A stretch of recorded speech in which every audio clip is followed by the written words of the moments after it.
ficou responsável por 2 temas, os diplópodes e a acrinodeia. O meu grupo é composto por mim, Antônia Joélia, Andressa Moura, Aparecida Moura, Jane Stephanie, Doris Lene, Márcia Barros e Ricardo. Bom, eu vou dar início um pouco sobre os diplópodes. O que são os diplópodes? Diplópodes ou milípedes? Milípedes por quê?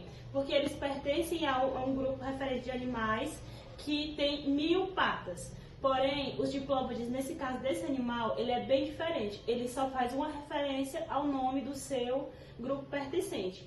Mas, ao longo do trabalho, a gente vai estar observando que ele não tem essas 1000 patas. Ele só vai ter 2 pares de patas.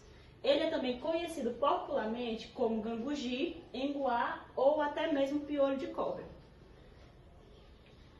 Agora a gente vai falar um pouco sobre as características. Esses animais, eles são semolados. O que são semolados? Ele possui uma cavidade corporal denominada celoma, que ela é revestida por um tecido derivado da mesoderme. Essa celoma, ele vai revestir tanto animais da classe do filo dos artrópodes, como até mesmo já uma certa quantidade de animais que não são mais dessa classe, mas que já são de outros grupos, para não atrapalhar um pouco o assunto.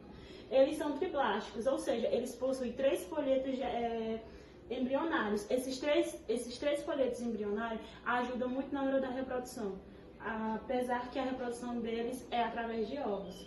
Eles são prostômicos, ou seja, a boca deles, algumas partes do corpo deles, vai se originar a partir de um blastóporo, que é onde vai originar a boca e alguns órgãos sensoriais. Ele é simetrial e bilateral, ou seja, o corpo ele pode ser dividido em 2 partes iguais. Como no início eu havia falado, ele pertence a uma classe de grupo milípedes. Que milípedes quer o que dizer? 1000 patas, uma infinidade. Porém, ele só vai ser dividido nessas 2 metades iguais, fazendo só o uso da referência do nome, mas não levando ao pé da letra, tendo 2 patas, ou então até mais de 2 metades. Eles apresentam um sistema digestório completo. Bom, a gente vai falar um pouquinho também agora do corpo dos diplópodes. Como eu havia mencionado mais atrás um pouquinho, ele é justamente o que a gente conhece como gangugi, enguá também. E aí o que acontece? Como é o corpo desses diplópodes? Eles, dependendo de algumas definições de alguns autores, ele vai vir com a apresentação de um tórax e um abdômen. Já outros autores, eles vão dizer que a classificação do corpo desse animal, ele é dado por um tórax, um abdômen e uma cabeça. Como assim? Ele vai ter como a referência do nome faz, milípedes. Cadê as 1000 partes e tudo? Isso aqui não é patas. Não é todas essas anteninhas, tipo anteninhas que tem pra cá dele, esses segmentos que tem dele aqui, não são patas. Elas são só uma autodefesa deles, na verdade, porque as patas mesmo só vão ser 2. Eles só possuem 2 pares de antenas, que no caso a gente pode considerar como apenas uma. Ele tem uma cabeça convexa e achatada. Bom, os diplópodes, a gente sempre vai poder encontrar eles em algumas cores diferenciadas. Ou ele vai ser dessa cor negra, ou vai ser marrom, ou vai ser vermelho, alaranjado, ou vai ser malhado, pintado, como é o caso desse aqui. Ele tem tanto a parte negra como tem essa questãozinha amarelada também. Mas e aí, os diplópodes, o que é que causa para o ser humano doenças, algum problema na sua saúde? Indo bem a fundo mesmo, ele não causa nenhum tipo de doença muito séria. O que ele vai causar vai ser uma toxicidade na pele do ser humano. Caso ele tenha se escondido dentro de algum sapato ou sandália, você calça sem ver, ele termina perfurando a sua pele e termina entrando justamente o que eu disse, esses pontinhos aqui, esse padrãozinho aqui, que formam como se fosse uma coisinha de defesa deles, é o que termina entrando na pele. E isso que termina entrando na pele, ela termina causando uma inflamação da pele. Mas tem um tratamento que é bem rápido, é a base só de medicamentos, medicamentos muito conhecidos inclusive, e que pode ser tratado em casa. A única coisa que ele vai causar vai ser manchas roxas ou então algumas mais escuras, devido ao perfuramento dessas coisinhas aqui dele, ó, pontinhas. A gente vai ver alguns tipos de diplópodes. Alguns tipos assim, algumas características dele é diferente daquele lá. Alguns se enrolam bem mais do que outros, quando eles atingem um tamanho máximo. Eles não são grandes, eles são animais bem pequenos. Como eu disse, eles pertencem ao grupo dos mílides, milpatas, mas só tem 2 patas, só tem 2 pares de antena. E o seu tamanho ele só chega no máximo a 5 centímetros. E o seu melhor forma de se defender é através dessas plantinhas assim, ó, talos de planta ou até mesmo de folhas. Elas fazem esse formato de enrolamento como se fosse um caracol e termina se escondendo, se camuflando. E aí aqui é onde vem a questão das cores. Aqui uma mais já amarronzada, mais avermelhada, contendo algumas partes amareladas também.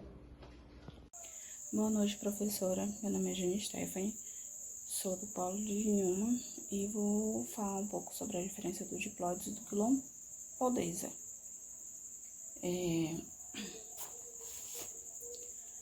Tanto os quilópodes, né, como os artrópodes, que é do grupo Myriapoda, eles apresentam, né, um corpo alongado e tem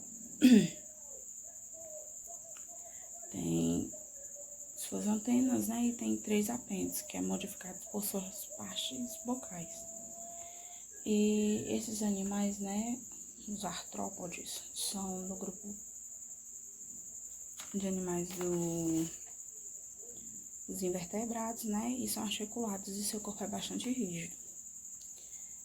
Os seus apêndices são segmentos articulados, como já falei, e os seus exemplos, né, são as patas e as antenas. Seu estilo de reprodução é assexuada. Né, e acontece da seguinte forma, né, aqui vai falar, né, que é um segmento por número e são modificados e armazenados pelos órgãos genitais do macho e da fêmea. E que durante a copulação, né, a fêmea, quando ela coloca os ovos, elas se eclodem. Os ovos se eclodem. E a sua respiração, né, funciona tranqueal, que vai pelas suas tranqueias. Tem os tubos reforçados e ocos. E sua forma é gasosa. E seus tecidos, né, do seu sistema circulatório é aberto e aí corre pelos vasos que é lançado e seguido por todos os órgãos, que se chama hemolinfa. Boa tarde, eu sou Andressa Moura e vou falar um pouco sobre o habitat e o comportamento dos diplopódios. Os diplopódios são animais terrestres, sendo encontrados vivendo em locais como rochas, cascas de árvores, troncos e embaixo de folhas, geralmente evitando a luz direta. Algumas espécies são encontradas em cavernas e estão espalhadas por todo o planeta, exceto na Antártica, mas são encontrados especialmente nos trópicos. Os diplopódios eles se locomovem lentamente pelo solo, sendo seu sistema de locomoção por ondas. Eles geram grande impacto no solo, destacando-se sua atividade fragmentadora da serrapilheira, a qual promove a estimulação da atividade microbiana e exerce influência indireta no fluxo de nutrientes e vegetais em decomposição. Há também espécies predadoras e outras onívoras. Então, o habitat e comportamento dos diplopódios estão intimamente ligados às suas adaptações ecológicas e ao papel que desempenham nos ecossistemas. Agora eu vou falar um pouco sobre como eles se locomovem, sobre a locomoção deles. Eles se locomovem de maneira lenta ao tentar fugir de um predador. Podem não atingir o resultado esperado e, para garantir proteção, esses animais enrolam-se, ficando protegidos pelo seu exoesqueleto. o qual é impregnado com calcário, protegendo o animal superior e lateralmente. Os diplopódios têm uma locomoção lenta, já que sua prioridade não é a velocidade, mas estabilidade e força para atravessar terrenos difíceis. Sobre o sistema nervoso dos diplopódios, ele é composto por 2 pares de glândulas sensoriais por cada segmento do corpo. O cérebro deles é dividido em protocérebro, que é responsável pelos olhos, e o deutocérebro é responsável pelas antenas. E o tritocérebro está associado ao restante do corpo. E o sistema nervoso dos diplopódios, embora relativamente simples, é bem adaptado ao seu estilo de vida terrestre, permitindo que eles respondam de maneira eficiente ao ambiente e garantam sua sobrevivência. E uma curiosidade é que, popularmente, eles são conhecidos como piolho de cobra. São reconhecidos cerca de 10.000 espécies de diplopódios, e enquanto algumas espécies apresentam cerca de 2 milímetros de comprimento, outros atingem aproximadamente 30 centímetros. Os diplopódios vivem cerca de 10 anos, e outra curiosidade sobre eles é que são extremamente sensíveis a alterações ambientais, como desmatamento e poluição. Por isso, são usados como bioindicadores da qualidade do solo e do ambiente. Olá, me chamo Márcia e irei falar sobre os crinódia. Crinódia é uma classe de equinodermos que inclui os organismos conhecidos como crinóides, lírios do mar e comatulídeos. Os crinóides recentemente foram denominados os ancestrais comuns da classe dos equinodermados. Os crinóides são animais exclusivamente marinhos que ocupam todas as profundezas, até aos 6.000 metros. Atualmente, a classe conta com apenas algumas centenas de espécies, mas o registro geológico mostra uma biodiversidade muito maior dentro do grupo. O modo de vida é variável. Algumas espécies vivem fixas a um substrato por um pedúnculo durante todo o ciclo de vida. Outras podem apresentar fase adulta ou lavar de vida livre. A morfologia. A principal parte do corpo destes organismos possui a forma de um cálice, a qual é sustentada acima do substrato por um pedúnculo ou por um conjunto de apêndices articulados. Atualmente se conhecem 100 espécies pedunculadas e cerca de outras 600 não pedunculadas. O pedúnculo é composto por muitos discos calcários sobrepostos e unidos por tecido conectivo. Possui sistema digestório tubular, composto de boca, intestino e ânus, e está totalmente contido dentro do complexo do cálice. Uma membrana recobre a superfície do cálice e suporta a superfície oral em geral. A boca está sempre voltada para cima em direção à coluna d'água. Falar sobre a alimentação. Os lírios do mar são animais que se alimentam de matéria orgânica em suspensão na coluna d'água. São suspensívoros. Suas regiões orais ficam voltadas para cima, os braços e pínnulas são esticados para cima e de forma a cruzar com o fluxo das correntes, a fim de se tornar uma superfície de captura de alimento. Desta forma, forma um funil que captura os detritos da coluna d'água.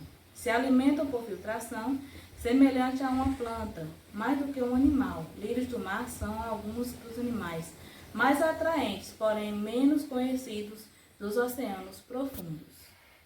Meu nome é Dorislene e eu vou falar sobre a sustentação, locomoção e digestão. Sustentação. A sustentação dos equinodermos é um tanto singular no seu aspecto funcional. As espécies apresentam um endoesqueleto, constituído de pequenos ossículos calcários, que se interligam por tecido conectivo, formando vários cristais de calcita e matriz proteica. As quantidades de cada parte, calcita e proteínas, na composição do esqueleto é variável em cada classe de equinodermos. Os crinoides apresentam esqueletos mais rígidos, com maior quantidade de calcita do que proteínas. Já os holoturoides têm a parede corporal composta por pequenos ossículos calcários, mergulhados em uma grande quantidade de matriz proteica. O endoesqueleto é originado na mesoderma e é considerado inerte metabolicamente, pois não há células na sua composição. A parede do corpo apresenta camadas superficiais e internas de tecido. Locomoção. A locomoção dos equinodermos está diretamente relacionada com a configuração geral do corpo, seus hábitos e o tipo de seus sistemas de sustentação. Quando estes animais rastejam, seus braços são curvados para baixo e elevam o corpo do crinodeia acima do substrato. Então, o animal se locomove lentamente sobre as pontas dos braços. A natação do lírio do mar é realizada a ação dos braços, que batem lentamente e suavemente para cima e para baixo. No nado, os braços são divididos em grupos que se movem em sincronia e de forma alternada, de modo que em espécies com 10 braços, por exemplo, 5 se movem para cima e 5 para baixo. E em espécies que apresentam maior quantidade de braços, geralmente múltiplos de 5, estes se dividem em grupos funcionais de 5. A digestão. A boca ela é conectada a um esôfago curto, que leva ao intestino longo. O complexo intestino, contido todo no cálice, forma em sua parte terminal um curto reto, com um ânus que se abre no cone anal, localizado próximo à base de um dos braços. A histologia do tubo digestivo dos crinoides foi descrita, porém muito pouco se sabe sobre a digestão nestes animais. As pínulas também possuem ramificações chamadas pódios, ou pés tubulares, que possuem glândulas secretoras de muco. Os sulcos ambulacrais abertos estendem-se ao longo da superfície superior dos braços e são revestidos por cílios que têm batimento em direção à boca. Quando partículas de alimento entram em contato com as pínulas, ficam presas ao muco e são encaminhadas pelo batimento flexionado repetido das pínulas para dentro dos sulcos ambulacrais. Os cílios presentes nos sulcos, através de seus batimentos, vão conduzindo as partículas de alimento até a boca, onde são ingeridas. Eu sou Rafaela, dando continuidade à classe crinodeia. O sistema vascular aquífero. O sistema vascular aquífero destes organismos funciona completamente com base no líquido celônico. Não há madreporrito externo. Pelo contrário, muitos canais pétreos têm origem do canal circular que conecta aos canais celômicos, tendo algumas espécies que possuem centenas desses canais pétreos. Reprodução e desenvolvimento. As gônadas também não estão presentes e seu papel é desempenhado por um tecido germinativo com base nas penículas genitais. Durante a formação dos sacos celômicos, o embrião alonga-se e o desenvolvimento prossegue rumo a um estágio larval livre nadante, que tem forma de barril, um tufo apical e várias faixas ciliadas. Depois da larva sedimentar-se ao substrato para sofrer metamorfose e torna-se um adulto. Algumas espécies fósseis, temos a Pentacrinites, que vivia em colônias fixas em madeiras à deriva. O pedúnculo atingia os metros de comprimento. Aí temos Marsupilza, Saticoma e o Intacrinus, que viviam de formas livres. Aí a ordem da classe crinodeia. Articulata, Bolgeticrinida, Comatulida, Isocrinida, Milecrinida. E obrigado.